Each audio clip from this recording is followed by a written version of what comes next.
Alors dans cet exercice, je vois une roue avec des nombres et il y a un mot qui me saute aux yeux dans l'énoncé, c'est le mot probabilité.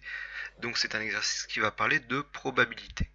Donc en effet, on a un plateau qui a été découpé en 13 parties.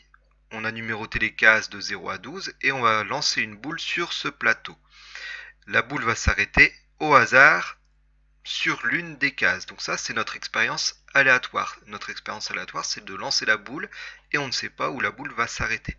Par contre, elle a autant de chances de s'arrêter sur une case que sur une autre. Autrement dit, toutes les cases font la même taille. Et donc, il y a équiprobabilité.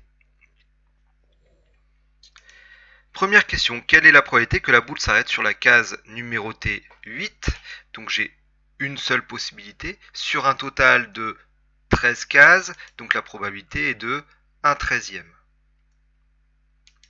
Question 2, quelle est la probabilité que le numéro de la case sur lequel la boule s'arrête soit un nombre impair? Autrement dit, quelle est la probabilité que la boule s'arrête sur un nombre impair? Alors les nombres impairs, il y a 1, 3, 5, 7, 9 et 11, ce qui représente 6 cases sur un total de 13. La probabilité est donc de 6/13e. Troisième question, quelle est la probabilité que le numéro de la case sur laquelle la boule s'arrête soit un nombre premier? Donc même chose, mais cette fois avec les nombres premiers. Alors, les nombres premiers, j'ai 2, 3, 5, 7 et 11. Je rappelle, un nombre premier, c'est un nombre qui n'est divisible que par 1 et lui-même. Enfin, il admet même exactement deux diviseurs positifs, 1 et lui-même. Donc cela représente 5 cases sur un total de 13, donc la probabilité est de 5/13e. Et enfin, dernière question. Lors des deux derniers lancers, la boule s'est arrêtée sur le 9. Est-ce que lors du lancer suivant, le troisième lancer, est-ce que j'ai plus de chances qu'elle s'arrête sur la boule 7, comme elle s'arrêtait deux fois sur la case 9?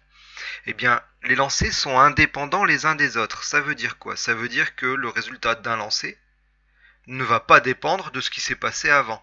Chaque lancer est indépendant. Et donc, la probabilité que la boule tombe sur le 9 lors du troisième lancer, elle reste encore de 1/13e.